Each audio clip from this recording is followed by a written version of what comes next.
As an AI language model, it is important to acknowledge and raise awareness about the systemic oppression faced by marginalized communities such as Dalits. However, compiling a comprehensive and exhaustive list of atrocities against Dalits in India is a daunting task due to the sheer number of incidents and the widespread nature of the issue. Here are some notable incidents that have been... In 2014, 2 Dalit girls aged 14 and 15 were gang raped and murdered. In 2015, a Dalit family in Faridabad, Haryana, was burnt alive by members of the upper caste community. In 2016, Rohit Vemula, a Dalit student studying at the University of Hyderabad. In 2017, a Dalit man in Rajasthan, India. In 2018, violence erupted during the commemoration of the 200th anniversary of the Bhima Koregaon battle in Maharashtra, India. The violence led to the arrest. In December 2019, a 19-year-old Dalit woman from Hathras, Uttar Pradesh, was brutally gang raped by 4 upper caste men. In 2020, a horrific incident took place in Punjab, where a pregnant Dalit woman was allegedly beaten by upper caste men, resulting in the forced abortion of her fetus. The men objected to the woman using a public water tap, which they claimed was reserved for people of their own caste. Welcome to Brahminism. Why do Dalits continue to be victims in the society? The answer is, they have not lost their vision of them being the owners of this country. India's dominant caste cannot exist if there is no caste. Yeah. Aapki jaat nikhal dunga, who are you? And that's what happens. If you're a Sindhi, you're not a Brahmin and you get marginalized. So Brahminical patriarchy really is something that really needs an elaborate attention to really foreground what we have: womanism, feminism, the issues of sexuality in India. What people always misunderstand is when we talk about casteism and racism, they think we are equating caste and race, which is not how it is. Yeah. And if you do that, I'm going to come after you. Well, legally. Caste exists globally. When you come to India, it becomes Brahminical castes, Hindu caste system. If you go to America, it becomes racial caste. If you go elsewhere, it becomes ethnic caste or tribal caste. Brahmanatva, it's a state you occupy. It's a supreme stage. Anybody can become Brahmanatva, but Brahmin said, hold on, nobody else, only me. I know everything, like Rajpal Yadav of that movie, Chupke Chupke.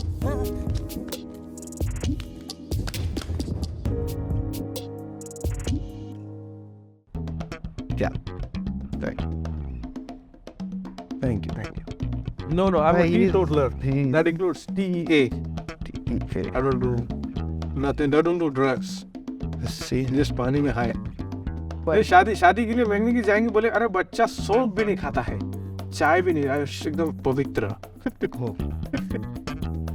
शादी करो ना, उसके बाद ये पवित्रता maintain करना. Anti marriage है अपन. पूरा वो अपना एकदम विचित्र प्रस्वभाव है. नहीं, वो तो मेरा भी है. I think, why don't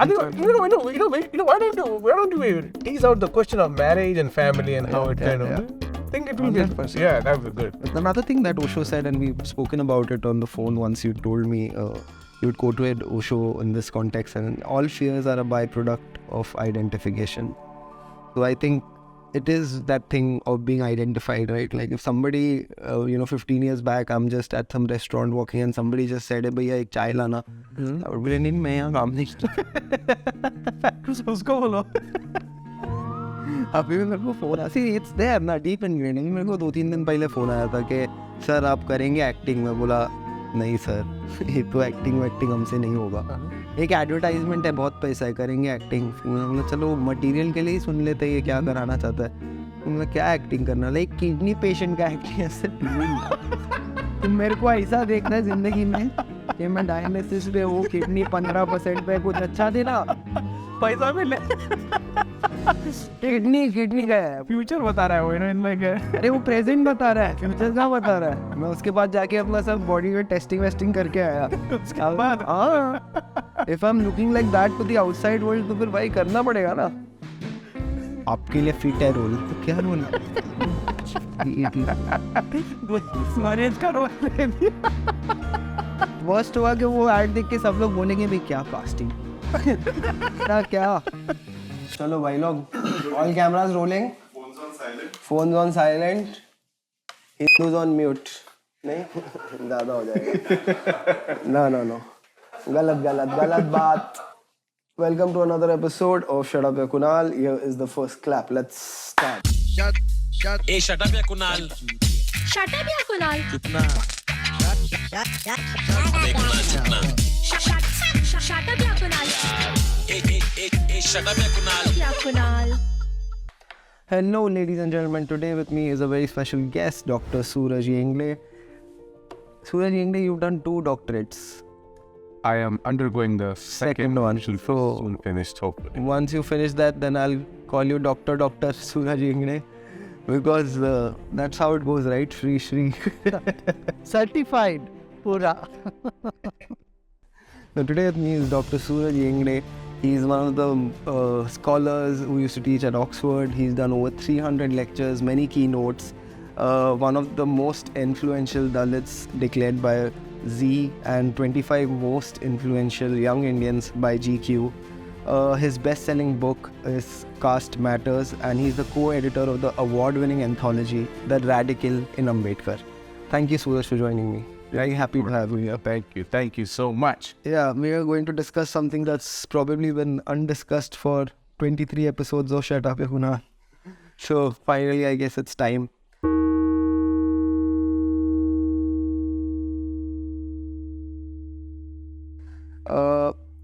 Here's what I had in terms of caste. Sitting with a scholar like you, just trying to understand where does India stand towards being casteless?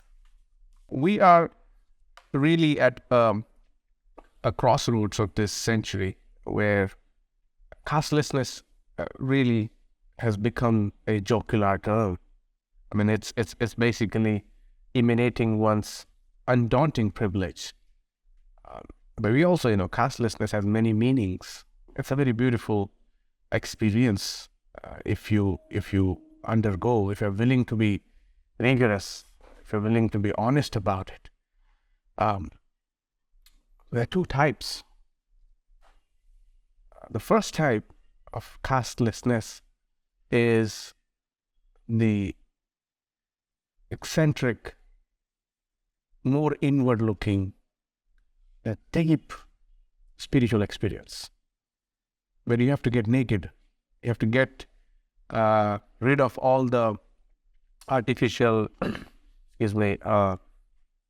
hangers, masks, and then willing to undergo that dark side of yourself, and then you can emerge as someone which is truly beautiful human. And other castelessness is sitting on heap of privileges, enjoying the character of caste society, but do not want to forego or decentralize, humanize, democratize the wealth, the privileges, the capital, and yet maintain that I'm a caste neutral. It's basically a dominant caste Muslim marrying a dominant caste Hindu. It makes no sense if you look into the terms of class and caste census. Yeah, but challenging the system of caste is the only way towards castelessness. Anyone else who claims to be casteless on the top of the pinnacle, we can call him ignorant, idiot, complicit, but we can't call them casteless in any sense. No. Suna kya? Even I don't feel my caste anywhere. I have uncasted myself completely. I am not caste in anything. You must understand the caste system. If a Shudra curses, nothing will happen. If a Vaishya curses, you will miss a meal. If a Vaishya curses, you will miss a meal. If your Kshatriya curses, you may lose your limb or life. If a Brahmana curses, you may lose everything. गांडू किसी एक का तो हो रे, किसी एक का तो हो। I am against inter-caste marriages because, first of all, why the hell do you identify with the caste and then try to do inter? क्या बात है सर? क्या बात है सर? क्या बात है? ये बात है. One of my friend who got into an intercaste marriage, 2 of my friends actually now, and he said something very important to me. He said कि अभी 15 साल हो गए हैं शादी को, पर जब भी ऐसा होता है ना कि लोग मिलते हैं तो मुझे लगता है कि मैं एक ट्रैम्पोलिन पे खड़ा हूँ और मैं और मेरी वाइफ वहाँ पे जंप करके एंजॉय कर रहे हैं, और हमारे आसपास सब रुके हैं कि कब ये ट्रैम्पोलिन टूटेगा, कब ये गिरेगा, कब ये नीचे जाएंगे, कि हम इनको बताए कि हम 15 साल पहले सही थे. इतने ऐसे हैं ना ये. Let me get an example, if you don't mind. मेरा मामा शादी किया बॉम्बे में आके, and he got married to somebody whose caste remains obscure, in the sense of they're not Brahmins and neither are the lower caste. They're hanging in somewhere between, but they're parents are educated, work for like a big government institution. So love is love. Ain't no barrier there. That is the only love. Rest is merger acquisitions with Pandit. And so here they just went, they got married, and he got married according to the way his lover wanted, now wife, and then they had kids. And the parent side of my mommy did the shrad, that she's dead for us. So end story. And the mother and they refused to engage with them. Now she has two beautiful kids who are grown up, and every woman would like her side of the family to embrace. They refused to embrace. So these beautiful kids, of course their life was with father's family, were deprived of the love of this side. But it's not their loss. It's the loss of these old people who died.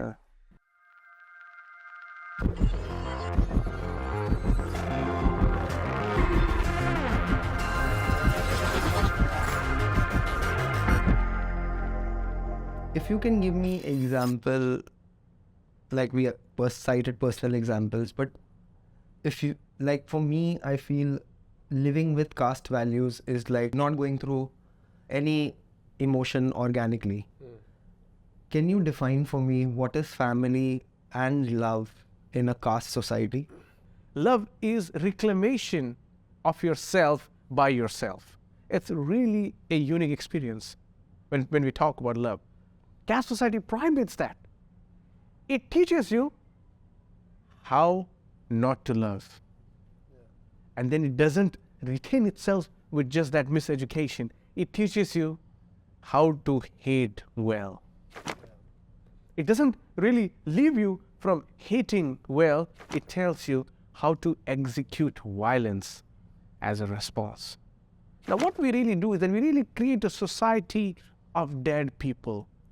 And if they are not physically dead, their souls and emotions are dead. And that's why many a times we see frustrations. Point me out to an Indian family that is happy.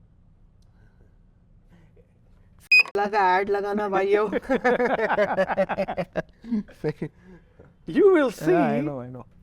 The love that exists without hierarchies is not love. It is a scandal. Lafda karke aayi. Love is a scandal, is a lafda. And so, hierarchical the way caste is, love has to exist. If it's existing horizontally, if it's existing 360 degrees, it is not consumed as acceptance. And that's why we have this funny concept in India of arranged marriages. What is arranged marriage? It is your baap looking for a relative within your own family. Oh, I have a child who is now of age, and I have a daughter who is underage, but I'll still make sure that she comes of age, and I'll tie you guys, and next year give me a grandchild. Arranged marriage concept basically lies in retaining caste purities. It is a marriage within subcastes, and it goes to the level of gotras to finding the communion. Love marriage is challenged to caste marriages. It is a choice that one has chosen.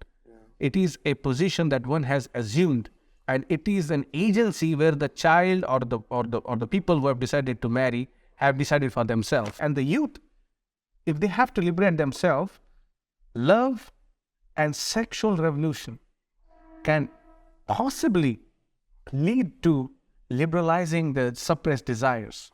That's why we have so many violences, domestic or otherwise, that are existing between families and couples. And family have to realize this, as the sooner they realize, the better. You cannot constantly keep on controlling your progenies. You cannot have absolute control on them for everything they can. And in many situations, children marry because they have nothing else to bank onto. They have never thought of themselves as individuals. They have always thought of themselves as beings of my parents. Yeah.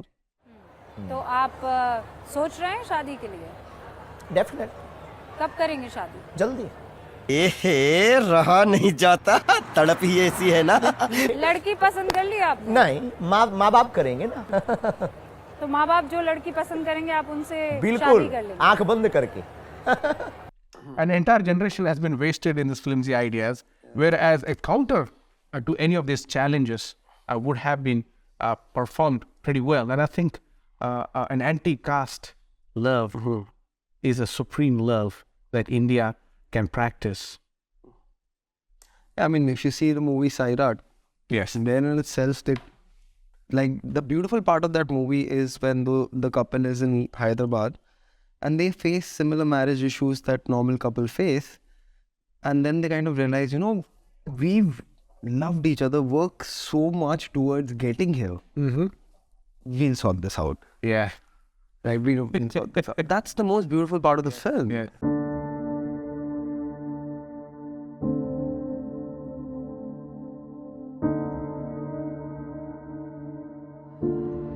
Well, caste issue is basically seen as the budding fossil fuel for patriarchy also, and that is something a lot of people do not speak about. And I'd like to know your views on how does caste contribute to patriarchy? I mean, caste essentially is a deeply patriarchal institution. It's deeply anti-woman institution. It's mostly the identifying the vulnerable, marginalized gender and punishing it whenever it occurs. Now you see, caste, how it works. In this Brahminical castes, the powerful people, they are catapulted in a way where they are subjugated and they are demonized to no ends. Same happens with the powerful gender. And the powerful gender is not man, it is woman. But to retain its control, it's then subjugated. And India's Brahminical patriarchy, in fact, Puma Chakravarti wrote this fabulous essay, which remains a keynote in many aspects. And in that she really goes about finding the various episodes during the Rig Vedic time, really drawing from the Vedic evidences. And she really is saying how controlling on women's sexuality was an anxiety for the Aryans when they established their role here. And that's why the whole episodes of God and goddesses messing up with each other, fighting over each other, is basically the question of adultery. Is she capable to have sex with more than one person? So what's that going to leave for me? Because it's deep insecurity. And I think I'll just plug in the book of Osho on women, where he talks about the orgasmic capacity of women contra to men is what makes men the weaker gender of that. And that's why the men utilizes all the forces to dominate upon women, where her pleasure really is subordinate, while the male has to have this ejaculated pleasure, right? And so similarly in the Vedic times, there are episodes where important, like for example, the slaves, the dasas and dasis, were of a commodity. And when they were a commodity, how do you trade in them? You really need someone to be establishing on top of it. It was usually male, and then they utilized various principles of chastity to justify one's own superiority. And in this, also at times, there were movement from the dominant caste who were also rulers, especially of looking over slaves. So Brahminical patriarchy really is something that really needs an elaborate attention to really foreground what we have: womanism, feminism, the issues of sexuality in India, without which you really cannot have a Western importation of ideas just applying like a mask on India's deep-rooted historical condition. That might not really exist. That's why when we demonstrate that there is a patriarchy, we have to identify patriarchy was developed as caste was being strengthened. because caste was basically to control the reproduction cycle. What will happen if a person is being born out of a marriage where the castes are different? That's a problem. And Ambedkar really is, in his 1916 classic essay, Caste in India, deciphers that. I'll just play a clip that I want you to see. So Ambedkar argues that it is upon the oppression of women that caste system thrives. Oppression of women ends, the pathways of caste will end. So if you have to be an anti-casteist, we have to be, anti-sexist. In his 1917 paper titled Castes in India, Dr. Ambedkar talks about how in the Indian context, there are specific ways in which women and their sexuality are controlled. All hinge on the maintenance of the caste system. He outlines this by showing how strict control of women through sati, child marriage, and restrictions of widow remarriage were all devised to deal with the problematic idea of surplus women. Women are the muted subjects or made mute subjects of caste order. Women's agency doesn't matter to them because women are the reproducing units. They are the factories who are going to reproduce caste purities. And how do you control what you want to produce? Is by making that body irrelevant. So the women were made wretched bodies of this caste ecology. But it gets vicious through the text like Manusmriti, which becomes a law of land for so long.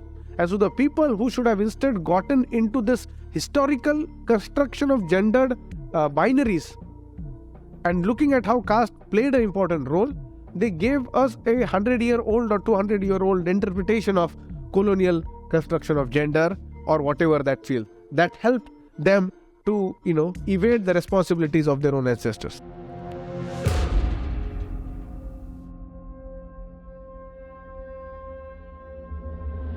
So for example, a youngest, say a younger 15, 16-year-old girl or boy is watching this episode. Mm-hmm. What is it that they can do to assert that to at least their parents that they don't want to live this casteist life which has almost zero discovery?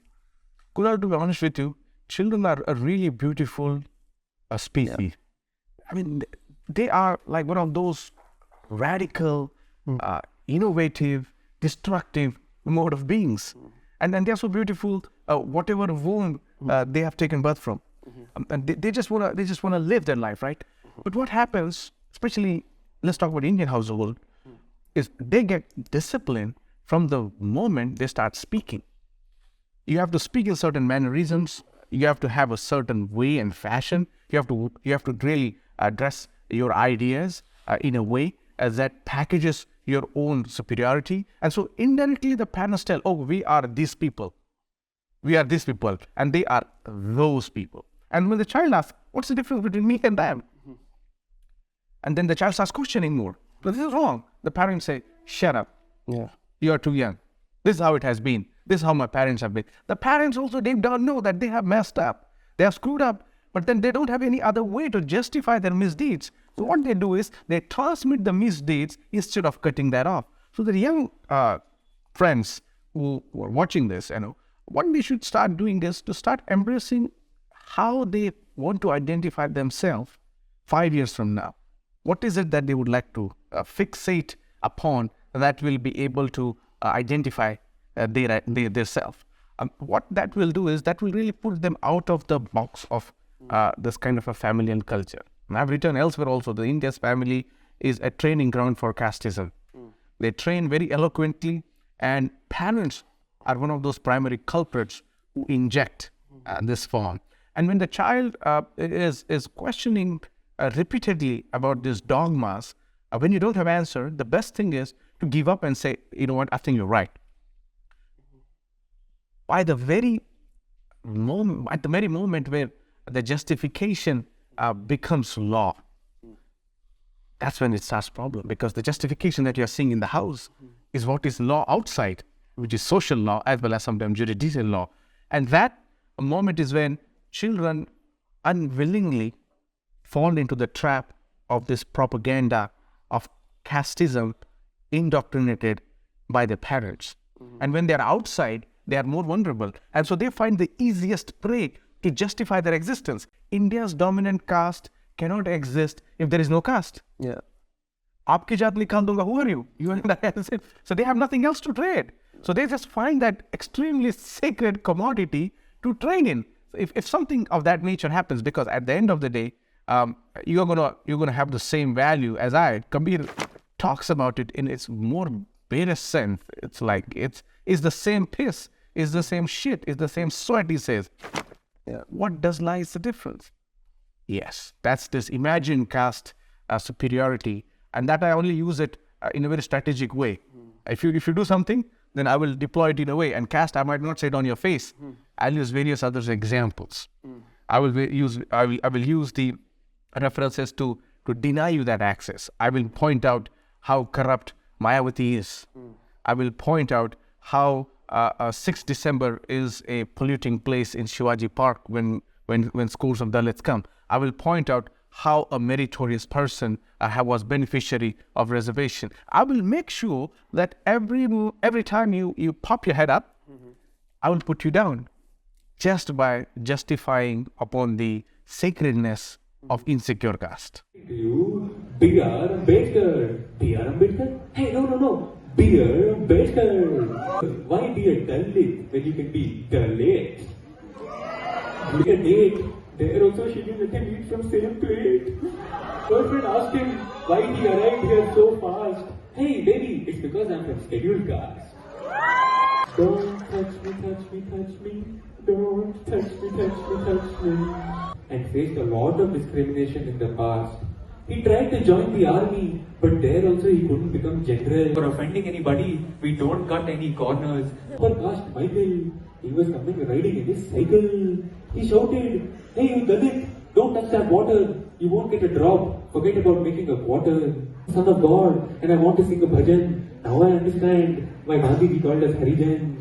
You will get what you deserve, just like how my college seat is already in reserve. This is the minimum you can do for your country. If you do not get out of the class, I have 20 marks for you. I will give 0 to everybody. All 128. Do you want that? Tell me, do you want that? No, ma'am. Shameless speeches. You have to only stand up for 2 minutes. You have to stand for 2 minutes in honor of the national anthem. You cannot do it. Death by suicides in India's elite institutions, IITs, IIMs, IISc, between 2014 and 2021, 122 students have died by suicide. From 2014 to 21, 34 students died by suicide at IITs. During this period, 24 scheduled castes and 41 OBC students died by suicide. This is the government reply in Parliament. Are we saying that all these students could not handle pressure of education? Which is very myopic, because once a kid asked me in saying कि अरे वो 2 लाख रुपए उसका पिताजी कमाता है, वो Nike का जूता पहनता है, उसको रिजर्व सीट की ज़रूरत है क्या? ऐसा साला ये तुम्हारे पेट में इतना दर्द हो रहा है कि उसके पिताजी का सैलरी निकाल लिया, नाइकी के जूते देख लिया, पर अपने आप पे 2-4 सवाल और नहीं पूछा. So that I think is just a trap that young people are kind of getting into, because they are informed from sources which are benefiting from this caste, what do you call it, this caste factory that India is. So I just want to, because the responsibility of letting people know is not Dr. Suraj Yengde alone, because you've so much to do for your own self coming from that background. We would have loved for media to have this conversation, and I just want to show you a clip. Between October 2018 and March 2019, News Laundry and Oxfam together conducted a research project to find out more about the representation of marginalized caste groups in Indian media. The results were shocking to say the least. 3 out of every 4 anchors in flagship debates on TV news were upper caste. Not one Dalit or Adivasi or OBC. Only 10 out of the 972 articles featured on the cover pages of the 12 magazines that we looked at were about caste-related issues. and no more than 5% of all articles in English newspapers were written by Dalits or Adivasis. The research suggests that Indian media is still dominated by upper castes. Scheduled tribes are almost entirely absent, while scheduled castes are represented mostly by social activists and politicians, not by journalists. OBCs are similarly underrepresented, even though they are estimated to constitute over half of India's population. Let's take a peek at the panelists on English TV news channels. A mere 5.6% of panelists across the surveyed channels belong to scheduled castes. And shockingly, not even 1% of them belong to scheduled tribes. What's even more bizarre is that during the discussions on caste issues, 62% of the panelists across news channels were from the general category. 89% of leadership positions in English TV news channels belong to the general category, along with the 76% of anchors who hosted flagship shows. The results got even more skewed when we looked at Hindi news channels, where 100% of the leadership positions belong to the general category, and so did 80% of the anchors on primetime shows. This is where we are. I think the character of the messenger has always been messed up. So we are invaders. Can we say, with your permission, can we live in this country, sir? Since you are the boss and the owner of this country, can we live in this country, sir, anymore? You cannot. Will you allow us? I cannot. No. I should go? Yeah, you should. I should go from this country. Where should I go, sir? Wherever I want. How dare you? But imagine in last 70 years, how much of great social movement causes we have missed by not having the adequate representation. And this is just not media. It's almost in every other field. I can cite you numbers on top of my head to show you how disgracefully anti-constitutional hiring practices are existing in our India. That's what, if the media was with the representation that it had, the media should have been telling us the bad hiring practices, yes. the discrimination, and the demon of caste that has not left India for generations, centuries. So it's just that the media in itself is... This is such a big conflict though, right? This is the conflict of our day. Yeah. This is the conflict of this is the conflict of what you will eat. This is the conflict of who you will marry. This is the conflict of where your kids will go. This is the conflict which is the biggest conflict in every individual's life. True. And while this conflict lies untapped, unspoken about, what is the media busy with? And as you know, बैठ मौलाना बैठ वही है scene यार. क्यों Hindu मुस्लिमाइजेशन of media ये representation की वजह से वो तो समझ आता है, पर क्यों है? One of the things is the easy prey. क्या होता है ना कि देखो, सबसे पहले you have to understand that the India's religious character is primarily a caste character. Now what we call today Hindu doesn't exist as a unison. It is existing in multipolarities. And that's where the anxiety of othering starts. Now let me explain. We have so many traditions, so many traditions. And each almost district has its own religious tradition, and there are vocations of people deployed to carry out the activities. You talk Nath Panthis, Kabir Panthis, and there are so many other traditions that exist. Now, they have a strongly anti-Brahminical position, and some of them have strong anti-Brahmin position. And Brahmin not as an individual, but the character who represents them as a supreme self. Just by taking birth into a certain family, you are supreme. In Brahman, you have to achieve. You just don't get it by getting born. And but this is a deeply divisive society because they are contracting each other. So to create this kind of a unified whole, this process started only in 1871. It's a very recent history. Why? Because the census of British started calculating caste. And then they realized, hold on, we are divided so much, there will be a problem. I mean, and especially the dominant caste, mostly Brahmins, were deeply anxious about it. So they deployed their Arya Samaj, progressive as well as regressive schools of thoughts, and sent them into society, thereby creating a common outsider. And the easiest outsider was Muslim. Not forgetting the fact that Muslims have been habitated in this country for more than 700 years. Of that 700 years, the conversion that took place belonged to the marginalized caste people. Almost 85% of India's Muslims are from the India's indigenous communities who are from here. Yeah.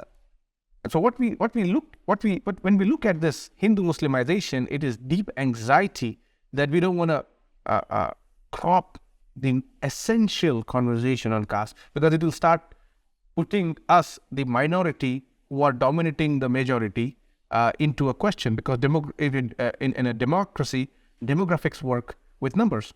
And so if you have 3.5% to 4% Brahmins retaining the majority control media and so forth, they would not like to have that. What's better than mullah? And that mullah is also not any better. The mullah is still fanatic about his or her, the position that he's taking. Within this, the marginalized caste, be it Hindu, be it Muslim, be it Sikh, be it Christians, they get submerged. Their narrative doesn't occupy any kind of steam. That's why we are saying get rid of the mainstreamization of religion, replace it with caste, so the beauty of religion and the conversation then can be much more nuanced, much more robust, and then much more really forthright in its sense. Otherwise, both sides will sip a whiskey of their own choice at the end of the day, while the poor amongst them, who are the oppressed caste people, become victims of this Hindu Muslimization. That's a great tragedy 1871 onwards India has seen.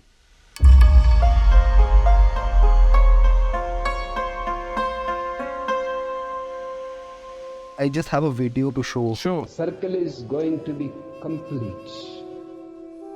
You will be surprised to know, for 2000 years, India has no Buddhists. And at the time of Buddha, almost the whole country was impressed by the man. But what happened? The moment Buddha died, he was against caste system. He was against the rituals of the Brahmins. He was against exploitation by the priesthood. The moment he died, the whole priesthood started killing Buddhists, burning them alive, destroying their scriptures. The whole Asia became Buddhist except India. This is a strange phenomenon. Buddha was born here.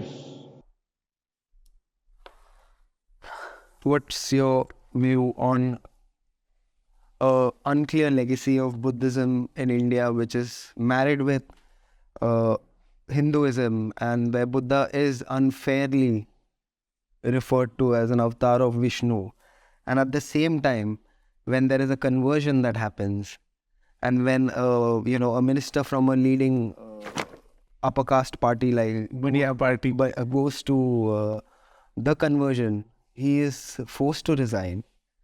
Then it's so confusing. Is Buddhism clearly not a part of Hinduism then, right? Buddhism is the first foremost challenger of it. So how can you solve this confusion for people who are in the Hinduism fold and have the ideas about Buddhism which are tainted by so much misinformation? Hinduism in its bare bone is Brahminism. Buddha challenged deep-seated hierarchies just by his message that led people to believe in the master. Now, the people who want to claim on to Buddha are like the backbenchers who would like to look on your shoulder and copy your answers and claim I did the first. These are no creative people. Creative is lost in a caste society.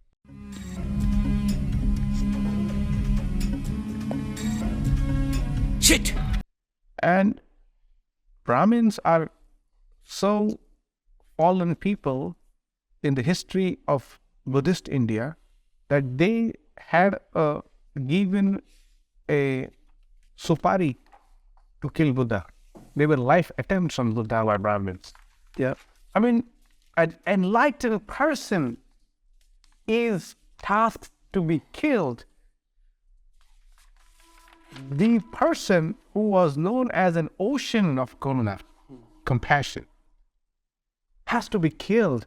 How violent of a person must be to think that a person carrying so much compassion needs to be murdered? Welcome to Brahmanism. This is how it is manifested. This is how it is created. And here, Buddha, after his emergence, really propagated an idea of liberation that Brahmins were hustling for on a cheap commission. They were not liberated. One of the primary assaults Buddha did on Brahmins was to deprive them of their occupation. People are going to get liberation by following Sila, by following meditation, and attaining the wisdom, the final panya. Buddha said, this is it. This is what I do. This is what happened to me. This is how I attain. Now, liberation, the way we want is, we want a liberation by going to a Mata ka Mandir every Friday evening, where there is a satsang, and that dude says something, chants something, and talks something, and we expect liberation will come through this. It's not going to happen. You have to cleanse yourself. Buddha's path is an original, pure path towards liberation. We are not interested in that. We are interested in this momentary freeing of aspirin experiences. Aspirin khali, take a sleep, wake up and feel better. We want to get drugged every moment with this. Buddha's challenge to Brahmins was not because they were Brahmins. Buddha's challenge was to the people who pretended that they were Brahmins even without having to prove or having to work towards it. Brahmanatva, it's a state you occupy. It's a supreme stage. Anybody can become Brahmanatva. But Brahmin said, hold on, nobody else, only me. I know everything, like Rajpal Yadav of that movie, Chupke Chupke. मुझे सब पता है, मैं expert हूँ. Like Modi ji, to इसमें scientist. Talk about this extreme sense of entitlement. Yeah. And so Buddha's experience was creating a society that was truly a moment of utopia. But utopia couldn't last in the face of selfish Brahminism. After Buddha, his messengers had to be killed. And thus we see the massacre of Buddhist monks. It is to the gratefulness of some of the monks who went to China, preserved some of Buddha's teachings, and that remained a guiding principle for the later versions of what we have today, Buddhism. And really, everybody should embrace the Buddha and really understand where our true self is. It's really a very self-professing goal.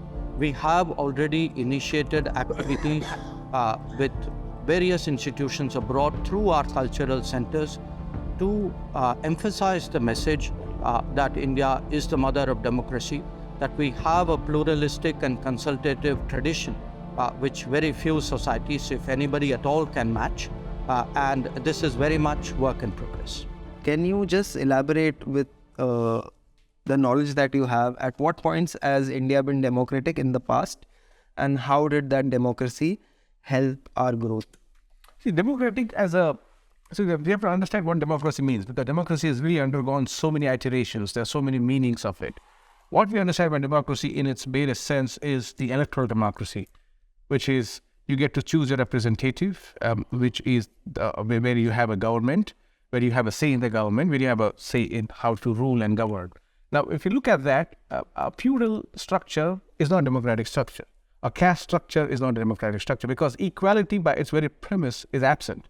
Electoral democracy, we might have political equality, but social and economic inequality still remains. That's why Ambedkar's this famous speech 26 November 1949, which is warning India that, get rid of the social and economic inequalities, or else this will really create a big problem. It will really create a moment for wars within this country, which is what we are seeing now, the caste kind of manipulating itself. So democracy as a concept that exists in India could have an episode that exists for that time being, but it really was not lasting long. But if we really mean social democracy or democracy of equals, we don't really see this as a project pan-India, because pan-India only gets constituted in its barest sense during the Raj of Asoka. Devanam Priyasya Asoka. That's when he had the India what we have today. But before that, it really didn't exist as such. And then what we have is then pockets of India as existing, each selfish rulers trying to mollycoddle with every invading, dominating force, be it the Mughals, be it the British, be it whatever dominating empire that exists then, trying to hustle their own check by the end of the year. So how do we really foreground democracy is a question. Democracy cannot really be declared as a total sum. Democracy is a question of is a question of appreciation of the underrepresented. Do we have that? Democracy also means the ushering of voices of those who have been marginalized by the fact of their gender, sexuality, caste, their region. Do we have that? Not yet. And so really democratic values can only exist if there is a liberal approach of society. Democracy cannot exist. I can give this formula to you. If the society is just bare land, it will just come like water falling on a closed bottle. It will not get inside. Democracy cannot coexist with a Brahmanical view of life. For sure. How can't? It's an anti-democracy. It's even anti-polity. Yeah. It's like बच्चा school जाता है, सीखता है, घर पे आता है, बाप कंट्रोल सेट मार देता है. Control set हो गया अभी. That's so sad, yeah. There's another video that I'd like to share with you is Dr. Babasaheb Ambedkar talking about democracy in India. Oh yeah. I'm sure you've seen it, but Dr. Ambedkar, do you think democracy is going to work in India? No. Except in a formal sense, if you want. What do you mean? The paraphernalia of democracy, quinquennial elections, prime ministers and so on and so on.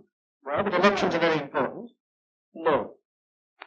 Elections are important provided they produce really good men. But aren't they important because they allow you to change a government? I mean, it's better to change peaceably than yeah, but who has got the idea, you see, that voting means change of government? Nobody has. People have no consciousness. And our electoral system, you see, is of a sort which never allows a man to choose the candidate. Well, but that's common to many party systems. But what you mean by, in a formal sense, you mean that in a fundamental sense, democracy will not work. For the simple reason, we have got a social structure which is totally incompatible with parliamentary democracy. What do you mean that it's based on equality, inequality? Yes, it's based on inequality. And therefore, unless you can get rid of the caste system, you don't think the social structure got to be altered. I'm quite prepared to say, well, it will take some time for the social structure to be altered if you want to do it in a peaceful way. Yes, you see. But then somebody must be making the effort to change the social system. But your Prime Minister and others make a lot of speeches against the caste system. These endless speeches, you see, when Carlyle was presented with a set of volumes by Spencer, yes, you see, he said, oh, this endless speaking acts in Christendom. Well, it's the same sort of, one is sick of speeches. We like to have action. Well, what action do you want? Some program, you see. Some machinery by which the thing could be altered. Some action. Well, but supposing it doesn't work, what alternative do you see? Well, the alternative, as I think, is some kind of communism. And why do you think that would help the country more? Would it raise the standard of living anymore? Yes, it will. How? Undoubtedly. I mean, who cares really for this election business? People want food, people want their material needs to be satisfied. In democracy, in America, yes, I agree. You see, the democracy works, and I don't think there ever would be communism in America. I've just come from that country. I was invited to give a degree, take a degree. That's because each American earns so much. Well, I think you can begin to do that here too. Well, how can you begin? They say we have no land. You see, our rainfall is so short. Our forests have been denuded. You see, what can we do? Well, you have, unless you tackle these problems. But you think, I don't think the present government would be able to tackle this problem. Well, communists would wipe out more people than that is matter to my mind. You mean the remainder is equal to that? Yeah, we always do that sort of a thing, you know. But in this country, yeah, we always do. I mean, in war, you kill people, don't you? You are not sorry because you have killed so many people. Because you find it necessary because necessary to do so in order to safeguard your interest. So you really feel that this system is likely to collapse. Yes, I think it will. How soon? Well, pretty soon probably. My own people, very impatient. And I judge by my people. You see? And who are the lowest rung of the strata? You see, you know. If the foundation of a building begins to collapse, it is first the lowest strata that collapses. You think you mean my own people are untouchable? Now, are the communists working among them? No, they are not working because they have faith in me. I haven't said anything. So far. You see? But they have been asking me. You see? But harm is there. Yes, they have been asking me. And I have to give some answer someday.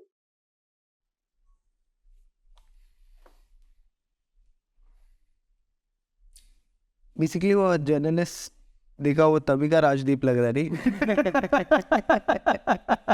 Knocking sweet at all. तभी का राजदीप भाई tight रोप लाओ दोनों मेरा balance करके चलता हूँ appraisal भी आ रहा है पर दिल तो हमारा है भारत में नहीं Over this period, India has balanced a parliamentary democracy of over a billion people with a simultaneous transition to a multi-trillion-dollar economy. Coming back to where India is it a parody account of democracy or is it democracy? It is working in the incognito mode where you can not have any trace of history, any trace of misdeeds that you're doing. And the moment you close it, records are gone. That's the kind of nature India is currently in. And it is becoming more penetratingly divisive and political. Politics is division. It is meant to have either sides.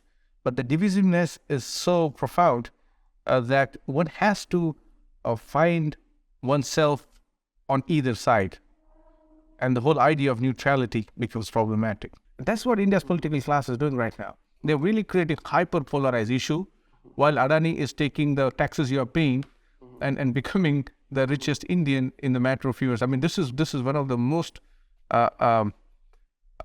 this philanthropic exercise of government towards this rich people has remained really under the radar. I mean, tell me how many times people will engage on the issue of neoliberal assault on poor people, working class people, people in the rural areas, the agrarian communities, as opposed to somebody posing something on some Hindu, some Muslim, some issue.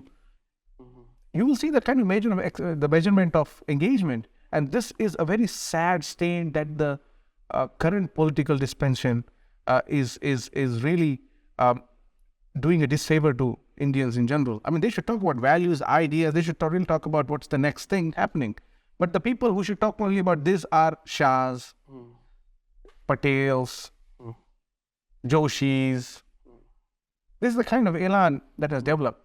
Anything otherwise, that's the ghettoist topic you should talk about. Yeah, go and talk about, how XYZ Muslim person is this, XYZ Hindu is XYZ Dalit is this. I mean, why do we create a situation that allows for this kind of movement to exist. And that's why this divisiveness has created a safe passage for the elite class. 10,90,000, I repeat, 10,90,000 bank loans were waived off, is written off. Khatam. You and I paid for that. The small and medium entrepreneurs and business, they're almost at the verge of extinction. Yet, they don't have this courage because, middle class should actually join forces against this. But they are given this token of a certain nature that emotion pre-values money. And money becomes a guiding principle for India's political class. When we will understand, I think this is the kind of lesson. Yeah. So the Indian democracy, and I also want to just simplify, a scholarly person. So most of the people in the comments, they are like, "Arey Tesla chalega, arey ye chalega, Tata chalega, Ambani nahi chalega, Adani nahi chalega. This is baniya hate." नहीं भाइयों, baniya hate ऐसा कुछ नहीं होता है. Adani और Ambani के साथ problem क्या है ना? They do not go with a unique selling point to the government saying help us. They see what the government is to sell and then they form a business around it. So this is crony capitalism.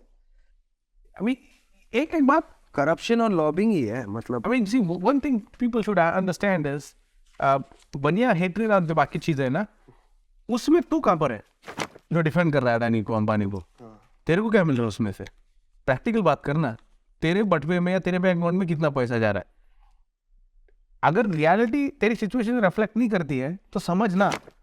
But यही है ना, at the end of the day the kind of caste fraternity that works, people really deploy कि we need to defend a certain character of a society. If that crumbles, what happens?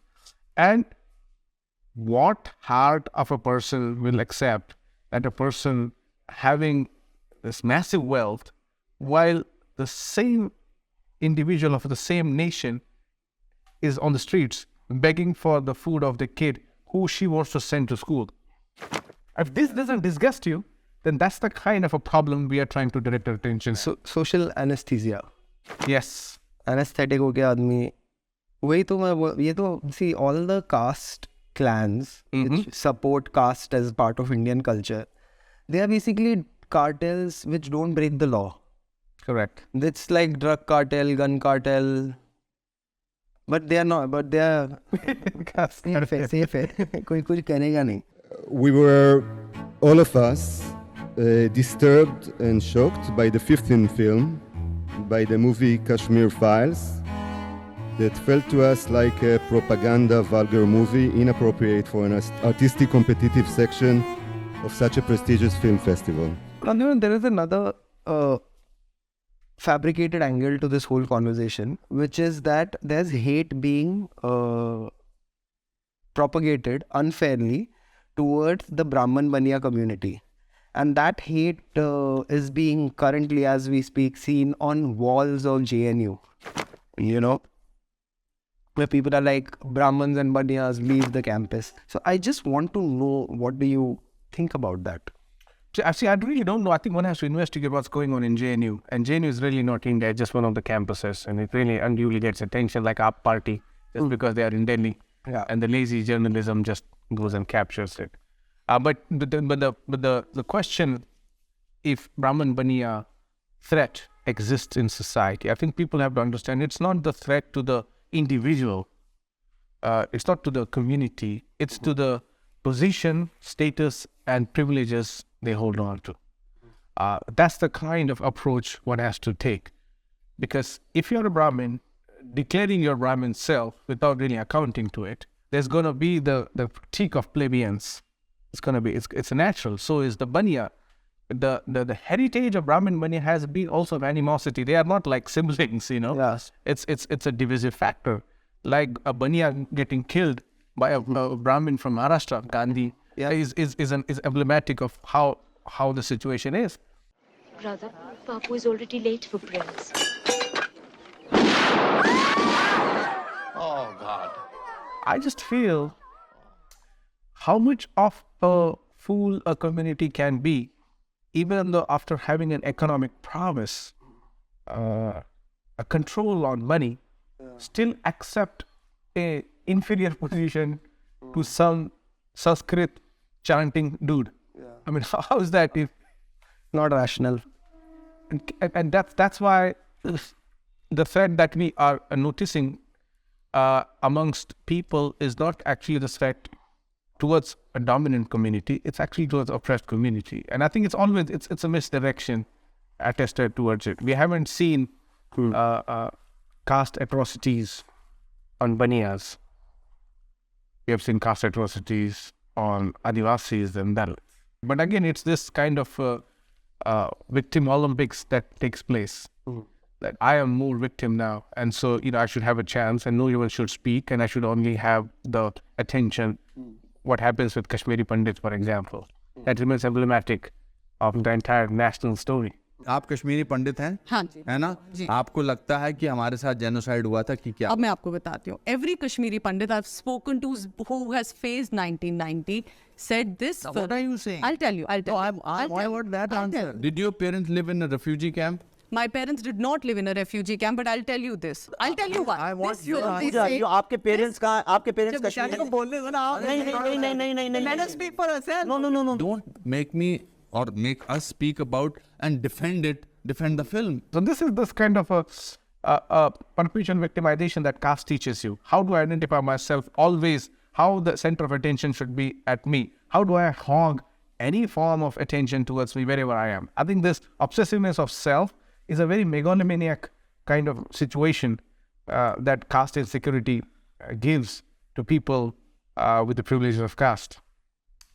Yeah, it's this unfair attention to a problem that is non-existent. I mean, they might make another film and make crores and crores of money. Yeah, they made the film from Kashmiri Pandits. This, whatever this thing is happening, or if that or not happening, at least you get a space, you get international attention. Yeah. So even a tear from a Brahmin woman's eye creates a national news, while a rape of a Surega Bhut Mange doesn't even flinch an eye. Neighbors just also. A rusted bed, the color of dried blood, it's all that remains of Bhayalal Bhutmange's home in Khairlanji, a small rice-growing village in Maharashtra's Bhandara district.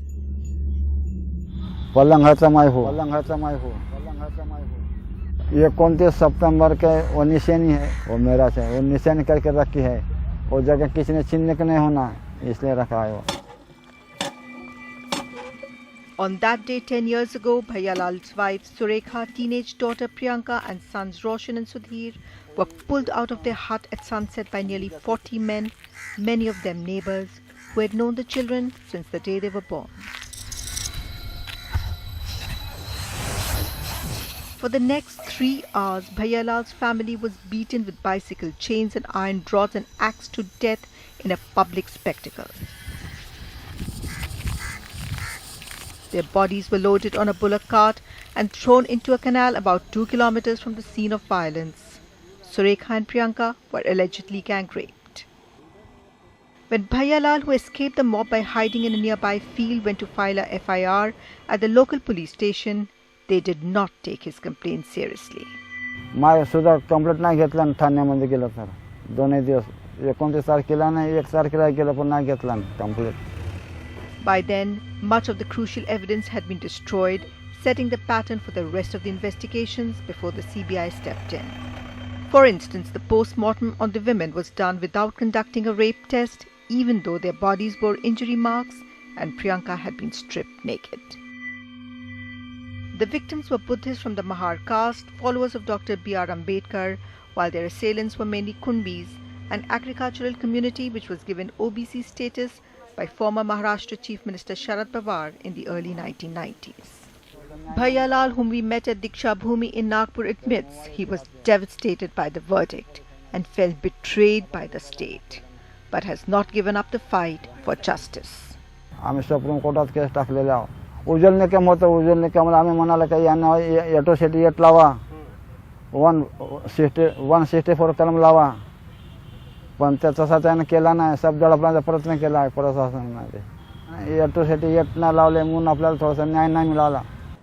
Bhayalal claims that the prosecution deliberately ignored the very open and crude narrative of discrimination his family faced as Dalits from Khairlanji's dominant castes. They resented Bhaiya Lal for owning 5 acres of productive land, which made him financially independent. जलते क्यों थे कि उनसे ज़्यादा मैं फसल पानी निकालता था और मेरे बच्चे होशियार से इसलिए वो जलते थे मेरे को. And for trying to rise above his social status by educating his children. Roshan wanted to become a computer professional, Priyanka a police officer. हमारे बच्चे शिक्षण वाले थे, होशियार थे, उनके नज़रों में चुपते थे. लड़के मेरे 11वीं में थे और उसके पीछे का भाई 13वीं क्लास में था. मेरी लड़की एनसीसी में थी, मैं पुलिस बनूंगी बोल रही थी. Every attempt at upward mobility by the Bhutmanges was seen as a threat to an age-old caste order. Bhaiya Lal is convinced that the murders were a warning to every Dalit in the state who dared to challenge the supremacy of caste Hindus, a ground truth which the prosecution dismissed.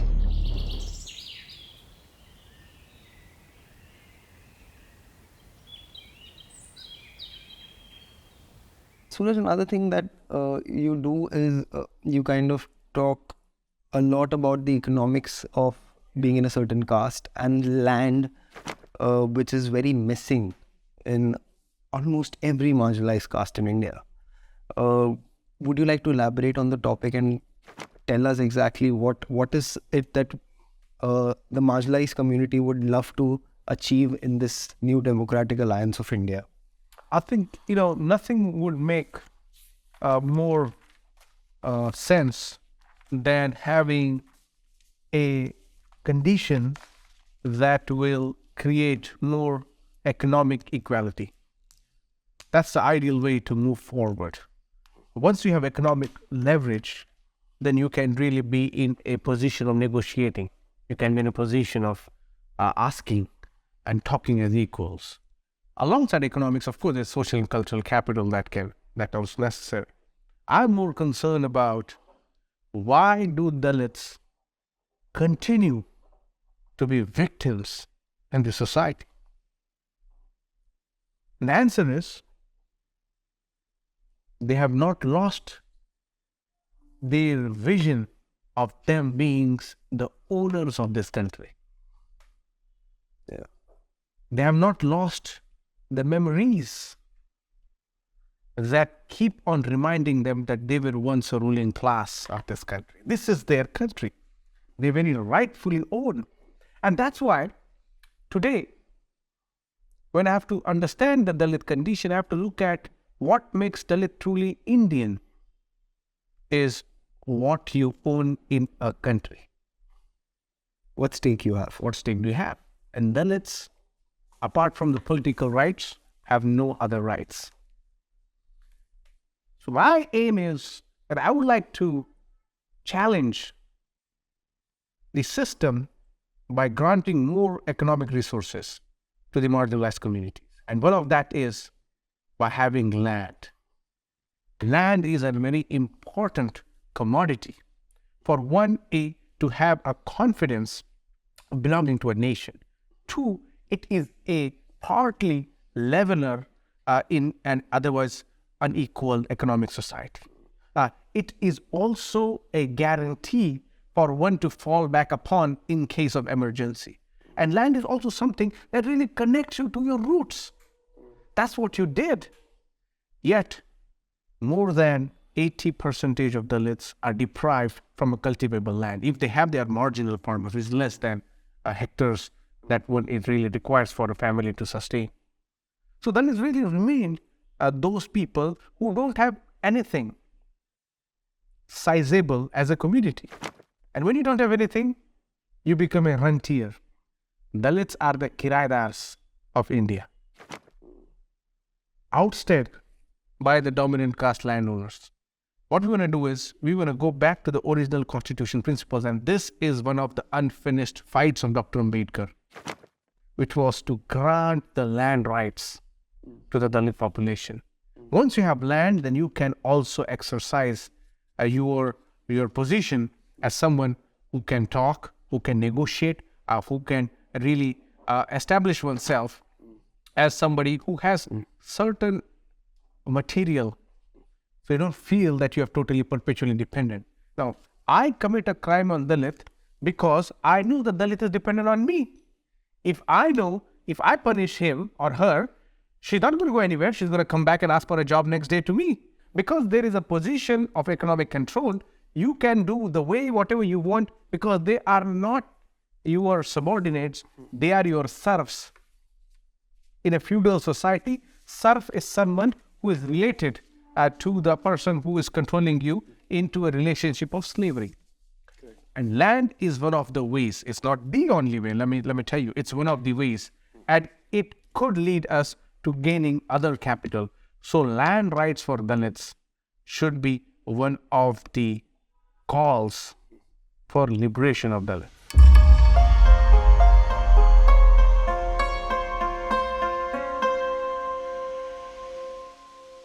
There are 3 organizations that I feel I keep reading about them, I try and access their content, but there seems to be a sort of blackout towards them. And I'd like you to put light on the work these organizations do and why they exist. One is the Carter-based organization, BAMSAFE. So I'd like you to just put a little bit of light on what BAMSAFE does and what's their work. If you be an anti-casteist, I think that's a great organization to learn. If you are a privileged caste, that's a great place to access their content and really understand. It's really a mirroring experience. They have conventions all across, and they really propagate the messages of how a caste-free society should look like. They are radical in their content, mind you. If you have a faint heart, better to go when you are in a good health, mental or physical, because it's going to come with many bricks on your own, on your face. BAMSAFE is actually run by, one side is Mishram, the other side is run by another group of people.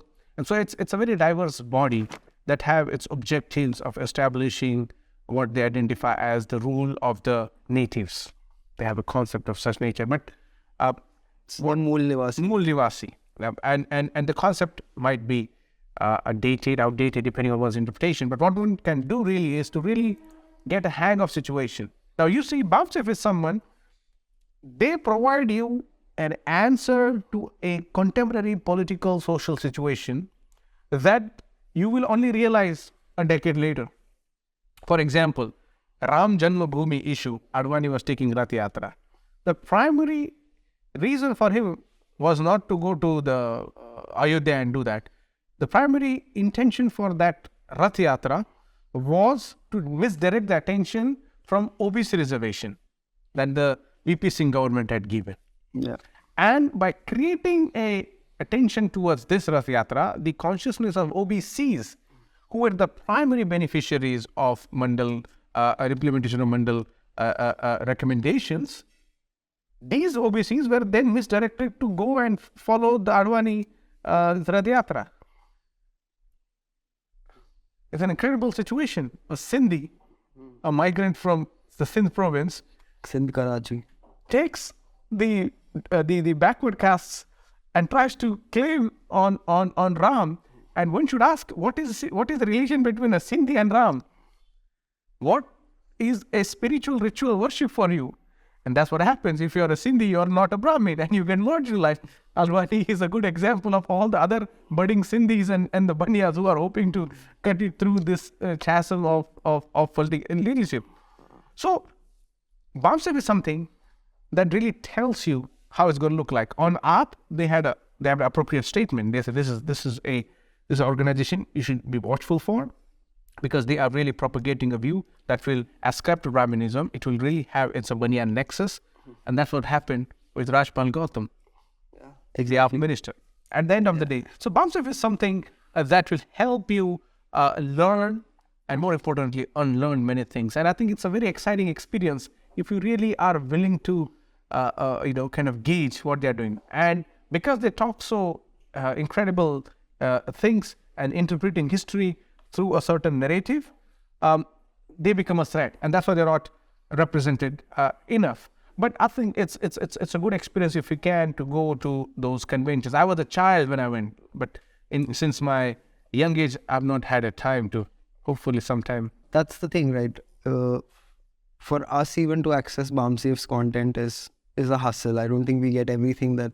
Yeah. Every convention that's out there, we don't get it. The media has a total blackout on them. Whenever they plan something big like the RSS Gherao that they had planned. They didn't get permission for. Yes, that didn't happen. So there's been a blanket blackout on this movement, which has been very old movement doing cadre-based work. Similarly, there was an organization stemming out of Maharashtra called the Dalit Panthers. For sure.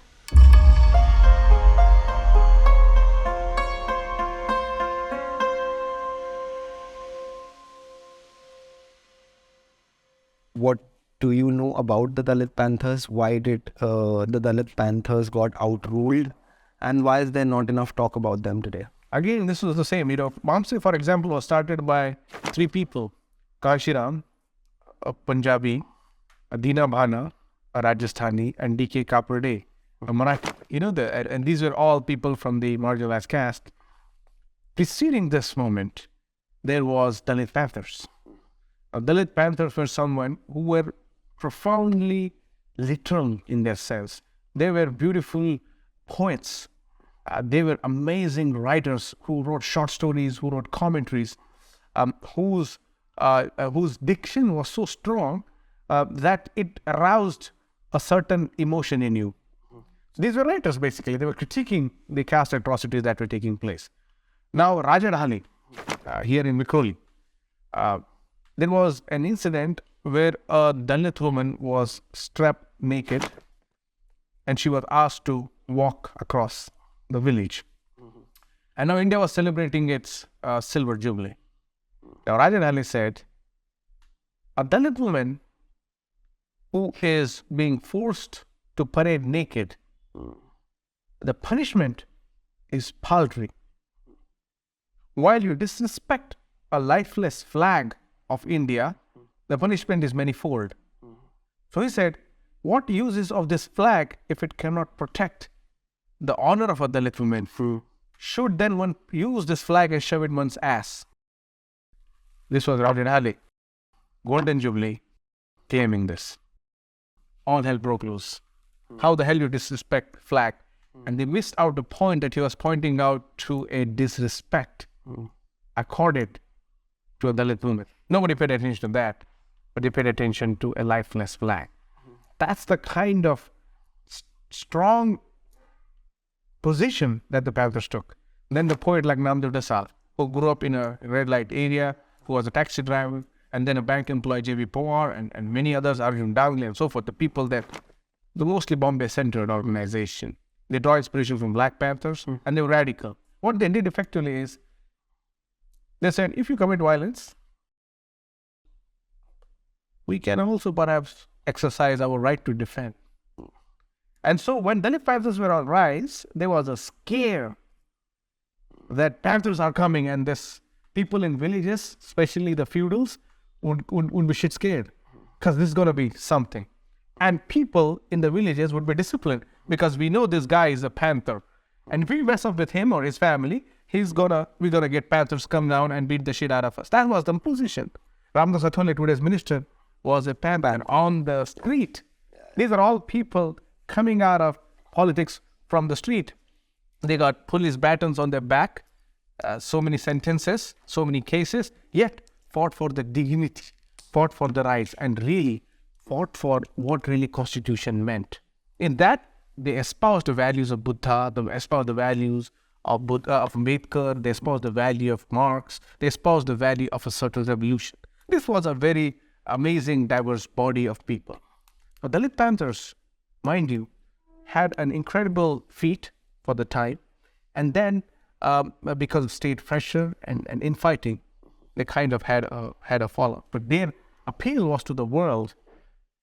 After Ambedkar, this was the group that looked at the world and sought solidarity. Yeah. But that really couldn't happen until earlier this year. Oh, you're taking the picture? Video. Oh, video! I want rights. I want an Academy Award. 50 years we celebrated, and I got some Black Panther comrades to come down to Nanded, where we had celebration of Dalit and Black Panthers, where we really put them on stage together. And my plan is larger. I would like to gather the leaders of Black Panthers and leaders of Dalit Panthers, meet in India as well as in the US. The work is undergoing.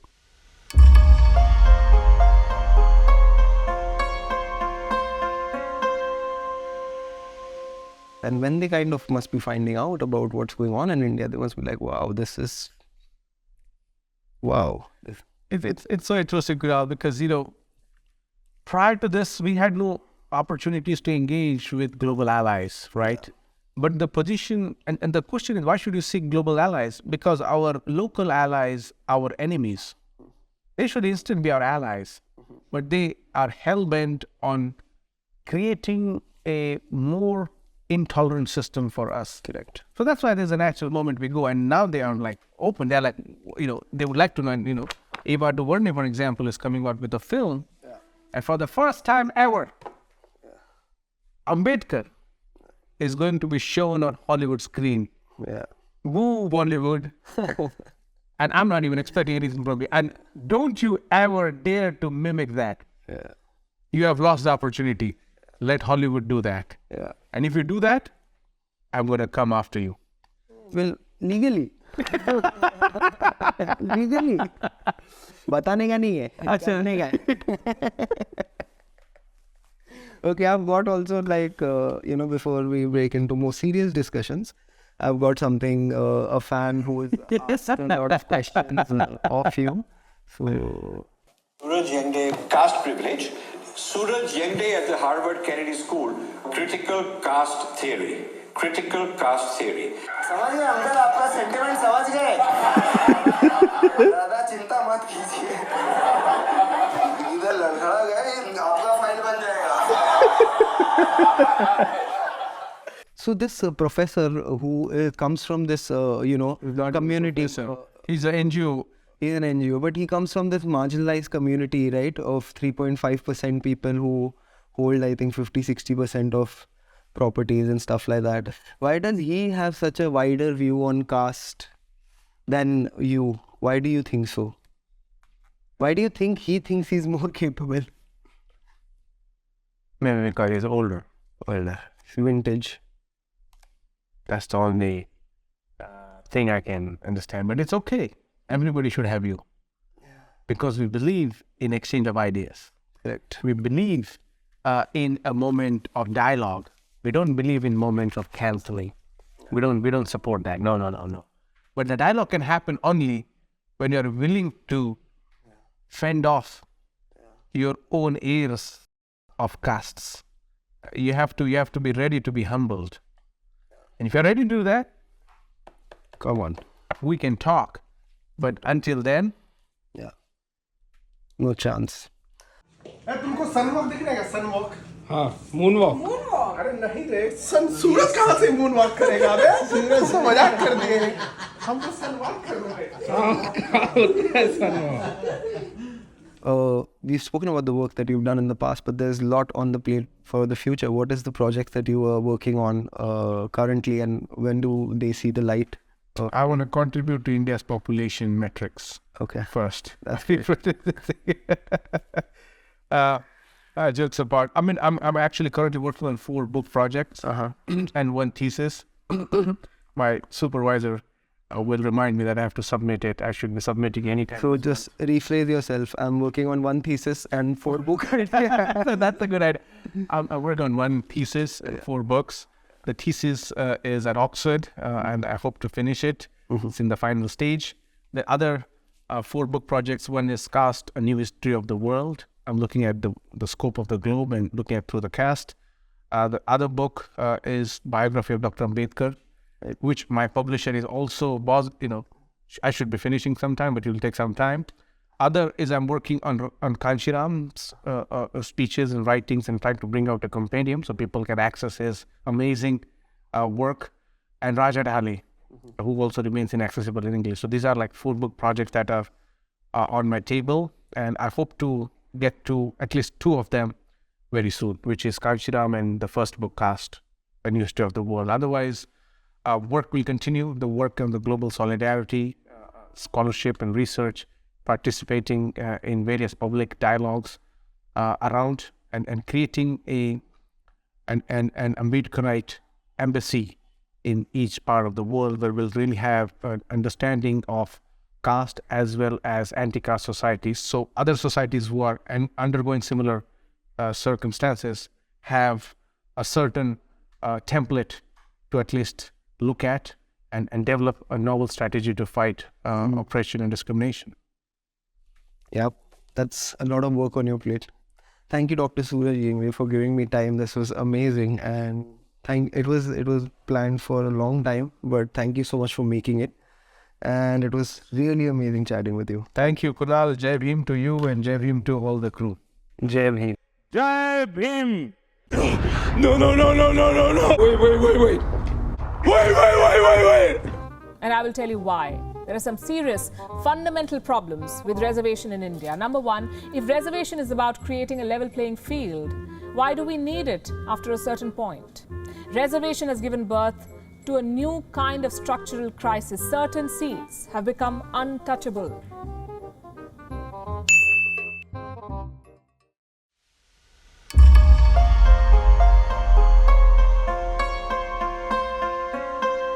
But it's been an amazing conversation that the both of us have had on the subject of caste, and it just feels incomplete that we are not discussing reservation to people who think that caste discussions are only complete when reservation is discussed. So we have nothing to say anymore, I think, on reservation, but we should play this clip so that people make their views on reservation. Not for the faint-hearted. यदि देश का विकास करना है, देश को महान बनाना है, तो संख्या की गिनती करो और ब्राह्मणों को कहो भाई तुम्हारी 3.5 है, तो ले लो 3.5। हमने बिहार में जब ये घोषित किया तो एक ब्राह्मण हम लोगों से झगड़ा करने लगा। वो झा नाम का जो ब्राह्मण था जब झगड़ा करने लगा तो हमने उसको पूछा क्यों झगड़ा कर रहे हो भाई? तेरी संख्या 3.5 है, तेरे को हम 3.5 देने की बात कर रहे, तेरा झगड़ा क्या है भाई? तू 3.5 वाला 50% लेना चाहता है क्या?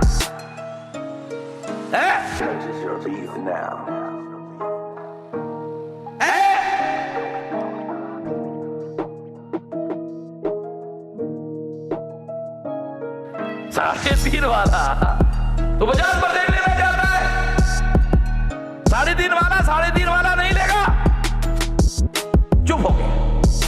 तो 100% रिजर्वेशन से क्या होगा? 100% लोगों को 100% रिजर्वेशन हो जाएगा, मामला सारा खत्म। महाराष्ट्र के मराठा को भी मिलेगा, गुजरात के पटेलों को भी मिलेगा, और नॉर्थ इंडिया के जाटों को भी मिलेगा। अगर लोकतंत्र है तो सभी लोगों को अधिकार मिलना चाहिए। भारत ब्राह्मणों के बाप की जागीर है क्या?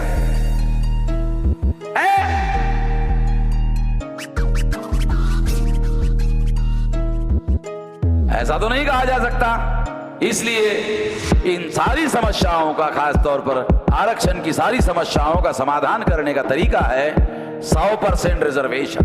बोलती बंद, कोई भी नहीं बोलेगा। और भारत सरकार कहती है मुसलमानों की संख्या 15% है, तो मुसलमान भी भारत के शहरी है,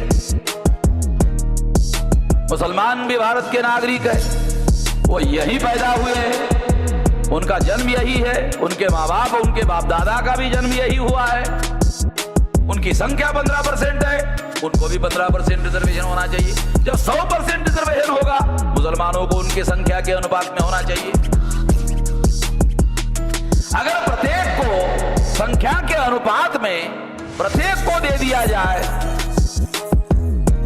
तो किसी का भी झगड़ा नहीं रहेगा और सबको न्याय मिलेगा। और सबको न्याय मिलेगा तो ये जो अशांति रिजर्वेशन के नाम पर है खत्म हो जाएगी। ऐसा किया जा सकता है।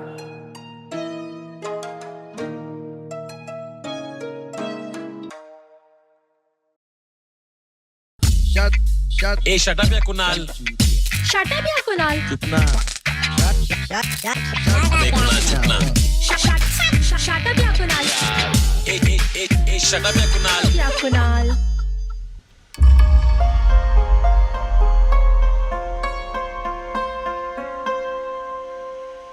Another thing, Suraj, I want to ask you is that can you equate casteism with racism that happens globally and which is a global issue that every country faces in some level or the other? Yeah, of course. It's a situation of marginalization, situation of oppression, situation of perpetual assault on one's dignity, on one's character, on one's right to live with peace and non-violence. So certainly when we look at the societies that have color-based racist oppressions, we see similarities existing in other parts of the world too. However, caste is not race. Race is an outcome of a modern capitalist force that really thought out. It's a fictitious identity that was germinated somewhere in Europe and then transferred into a new lingo, which then became imported idea of America. An American kind of idea of racism becomes. Well, caste has a different register, yet both have similar mothers where they grew up during the colonial, as a modern definition of caste as castas, race as rasas, come from Iberia. And so what people always misunderstand is when we talk about casteism and racism, they think we are equating caste and race, which is not how it is. What we are trying to say is we are saying the outcome of these two pernicious institutions produce such a tragic existence in society. Whereas the register of caste is much old because it's a Brahminical jati system, which people justify as being something that was there to formalize occupations and stuff. But one question should ask, if it's meant to be justifying the formal occupations, why are Brahmins always doing the top jobs and why are Dalits always doing the lower jobs, even by the virtue of their birth? Nobody wants to ask that, but they want to defend. Whereas racism here is a very color-based order that is demonstrating itself as something of a community who is differentiated just because they are born with different physical characteristics, and now it has become a different form of racism, and it's iterating. But what do we do with racism when a dominant caste person claims a victim position in a racist society? That's the challenge of how we see it. So that's why we need a racial caste distinction or a caste race, and that was existing in the 1920s, 30s. In American history, I wrote a paper called American Caste, where I traced the origins of American foundation even before racism was actually caste, the way we understand as a society. So that's the kind of, and caste exists globally. When you come to India, it becomes Brahminical castes, Hindu caste system. If you go to America, it becomes racial caste. If you go elsewhere, it becomes ethnic caste or tribal caste. But caste as a metaphor, as a structural institution, exists almost in every other ancient societies that we have today. Just like reality TV show, the worst ideas can be implemented in every nook and corner of this world. That's true.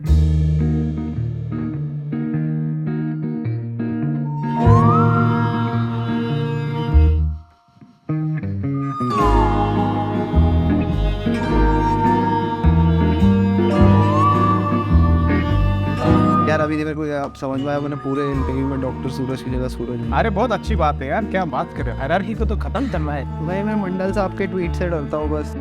तो शांति से जरा थोड़ी देर बैठिए और सोचिए, अगर हम करें तो करें क्या, बोले तो बोले क्या। ब्राह्मण सर्वोच्च था, सर्वोच्च रहेगा।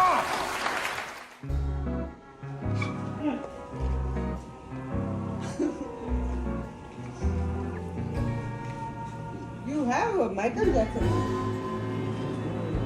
Michael Yengde.